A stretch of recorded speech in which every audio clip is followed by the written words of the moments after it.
Bayangkan tiada surga. Mudah jika kamu coba. Tiada neraka di bawah kita. Di atas hanya ada langit. Bayangkan semua orang hidup untuk hari ini. Bayangkan tiada negara. Tidaklah sukar untuk dilakukan. Tidak ada alasan pembunuhan dan kematian, dan juga tiada agama. Bayangkan semua orang hidup dalam kedamaian. Kamu boleh bilang, aku adalah pemimpi. Tapi, aku tak sendirian. Kuharap kalian ikut bersama kami, dan dunia akan menjadi satu. Bayangkan tiada kepemilikan. Kusalut bila kau bisa. Tiada ketamakan dan kelaparan di dalam persaudaraan. Bayangkan semua orang berbagi seisi dunia. Assalamualaikum warahmatullahi wabarakatuh. Shalom, Om Swastiastu, Namo Buddhaya, salam kebajikan, Rahayu. Selamat datang kembali. Kali ini saya akan bahas makna dari lagu yang terkenal sejagat, yakni Imagine yang dipopulerkan oleh John Lennon, salah satu penggawa dari band The Beatles. Dan di awal tadi adalah terjemahan dari lagu tersebut. Lagu Imagine, lagu yang indah menggambarkan impian manusia akan terciptanya perdamaian dalam satu dunia. Dan mungkin orang-orang yang mencintai perdamaian kenal, bahkan mungkin suka dengan lagu ini. Dengan nadanya yang slow, easy listening, terlebih dibawakan oleh suara John Lennon yang begitu khas. Pendengar akan terbawa karenanya. Dibawa menuju ke suatu alam yang damai. Ada kemungkinan bahwa inilah gambaran surga yang dibayangkan oleh banyak orang. Kedamaian yang diimpi-impikan banyak orang, seperti yang tersirat dalam pesan lirik lagu tersebut. Bayangkan semua orang hidup dalam kedamaian. Semuanya dalam kebersamaan. Takkan ada lagi perbedaan dalam keagamaan dan tiada bernegara pula. Dunia pun akan menjadi satu. Singkat kata, tanpa perbedaan. Tiada pula diskriminasi yang menjadi momok menakutkan bagi manusia yang merindukan kedamaian. Agak mengherankan bila lagu ini tak menginginkan atau menolak perbedaan, tapi berisi pesan perdamaian. Bukankah perdamaian tercipta karena saling menerima, saling mengisi, dan saling memahami antara satu dengan yang lain? Lengkapnya begini, bagi pendengar lagu ini, pernahkah terlontar pertanyaan di pikiran mereka? Apa makna sebenarnya dari lagu Imagine? Walaupun jawabannya cukup jelas bahwa intinya adalah menyuarakan perdamaian, tapi tak sesederhana itu. Dan memang benar sekali, lagu ini adalah lagu perdamaian. Karena liriknya diduga diilhami oleh harapan-harapan Lennon akan dunia yang lebih damai. Meskipun asal-usulnya tidak dapat diketahui dengan pasti. Tapi pernahkah kita menyimak liriknya satu persatu? Mungkin bagi sebagian pendengar tidaklah penting mengartikan satu persatu dari lirik lagu tersebut. Yang penting pesannya adalah perdamaian. Tapi apa salahnya jika mau mengartikan lebih mendalam lirik dari lagu tersebut? Terlebih dalam bait Imagine there's no countries, no religion too, yang sedikit membuat penasaran dan patut dipertanyakan. Karena memang asal-usul dari lagu ini diciptakan tidak diketahui pasti. Namun refrain lagu Imagine mungkin sebagian diilhami oleh puisi istrinya, yakni Yoko Ono, sebagai reaksi terhadap masa kanak-kanaknya di Jepang di masa Perang Dunia II. Suatu masa kelam yang merenggut jutaan korban jiwa. Apapun itu alasannya, konsep dari There's no countries, no religion sangat membingungkan. Dalam buku Lennon in America karya Geoffrey Giuliano, Lennon berkomentar bahwa lagu ini adalah sebuah lagu anti-agama, anti-nasionalistis, anti-konvensional, dan anti-kapitalis. Tetapi karena kata-katanya diperhalus, lagu ini dapat diterima. Lennon juga melukiskannya sebagai praktis sebuah manifesto komunis. Walaupun kita tahu bukan hanya dari lirik lagu Imagine yang mengatakan hal serupa dari kalimat There's no countries, no religion. Tapi pada dasarnya semua satu ide, yaitu ingin meniadakan negara dan agama. Dan Lennon pun berkata demikian. Dengan Imagine kami mengatakan, dapatkah Anda membayangkan dunia tanpa negara atau agama? Ini pesan yang sama berulang-ulang dan pesannya positif. Begitu kata Lennon. Seperti kita ketahui, negara dan agama adalah hal-hal yang kaya dengan perbedaan. Negara kaya dengan segala hal yang berhubungan dengan kehidupan manusia.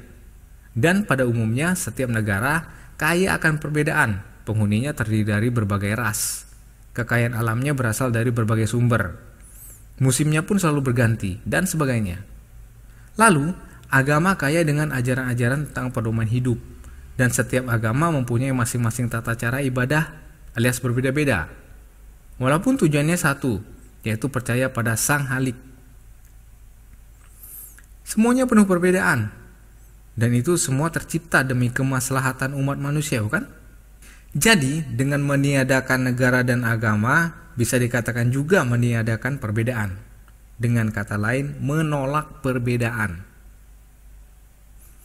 Memang teramatlah baik dengan adanya perdamaian, karena semua manusia pasti punya keinginan seperti itu. Tapi, bila jalan yang ditempuh adalah dengan there's no countries, no religion, yang bisa diartikan menyatukan semuanya, apakah mungkin? Dengan membuat dunia menjadi satu warna, apakah bisa? Ya, namanya juga sekedar angan-angan, apa salahnya sih? Dari judulnya juga pun sudah terlihat, Imagine, yang artinya bayangkan. Bayangkan isi dunia penuh kedamaian, isinya hanya kaum lelaki saja. Tanaman di bumi hanya ada satu jenis pohon, yaitu pohon kelapa semua. Dan juga nama orang di dunia semuanya sama. Dan terakhir, semua orang itu punya pemikiran yang sama. Begitulah keadaan dunia yang diimpikan Lennon. Tapi semua orang boleh berangan-angan juga, bukan? Nah, bagaimana jika kita berangan-angan dunia ini damai dengan keadaan yang penuh perbedaan atau dalam corak yang berwarna-warni? Seperti saat ini, yang sebagian kita dapat rasakan.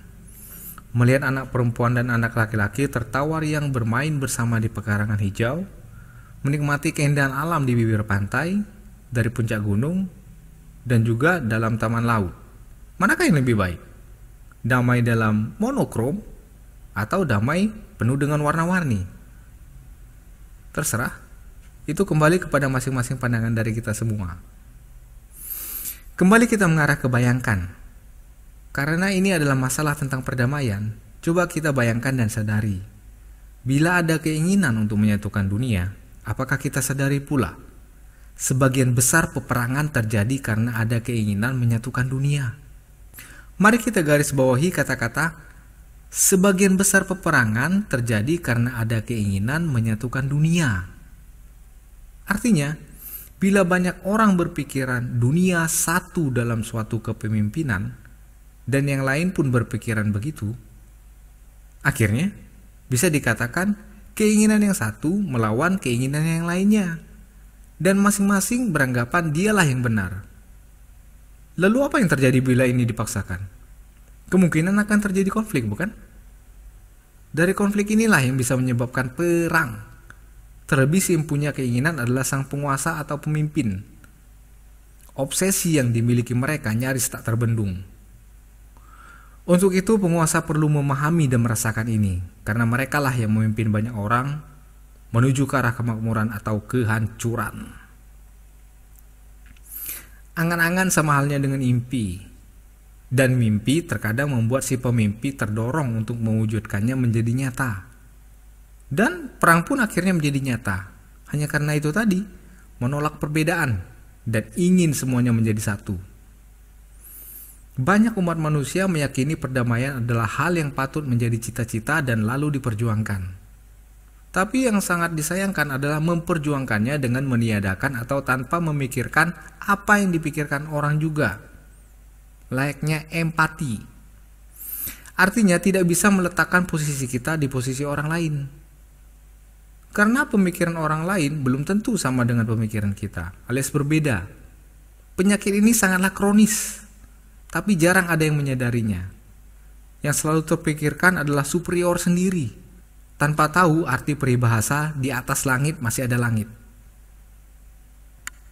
Hitler mengalami kegagalan, saya yakin karena ia lupa akan peribahasa tersebut.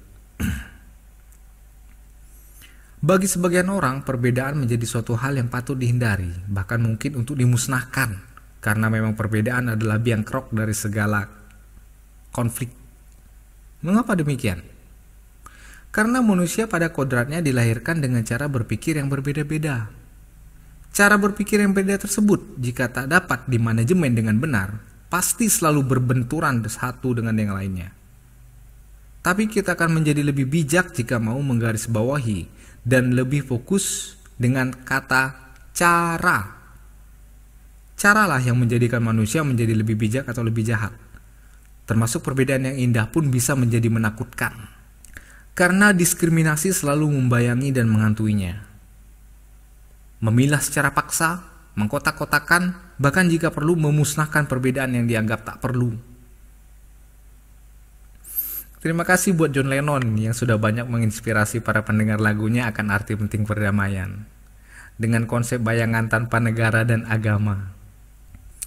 Kemungkinan Lennon berpikir, saking sulitnya mencapai perdamaian dengan adanya perbedaan, kepahitan akibat diskriminasi rasial, serta gender dan terlalu banyaknya trauma akibat adanya peperangan antar negara dan agama, maka Lennon pun mengajak pendengarnya membayangkan semuanya bersatu, semuanya sama. Tidak ada lagi yang merasa terhina, tidak akan ada lagi pelecehan akibat diskriminasi. Tapi dari semuanya itu cobalah untuk membuka hati. Kita yang percaya pada Tuhan Sang Maha Pencipta, yakin semua yang diciptakannya adalah baik. Dan itu semua berbeda-beda, baik dari gender, bentuk, sifat, jumlah, warna, rasa, pemikiran. Dan banyak lagi perbedaan di dunia yang tidak bisa saya pikirkan. Dan hal inilah yang mempercantik dunia, yaitu keragaman. Diciptakan berbeda untuk belajar memahami satu sama lain. Apakah keberadaan perbedaan mengganggu, mengusik, bahkan menciderai? Jikapun begitu, Anda atau kita yang mempercayai Sang Maha Pencipta, berdoalah dan minta kepadanya agar menciptakan semuanya serupa dan sama, termasuk kelamin. Tapi apa daya, Lennon yang menginginkan jarinya jempol semua tidak percaya akan adanya Tuhan.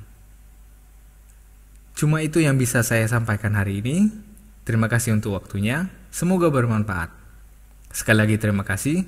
Wassalamualaikum warahmatullahi wabarakatuh. Shalom, Om Swastiastu, Namo Buddhaya. Salam kebajikan. Rahayu.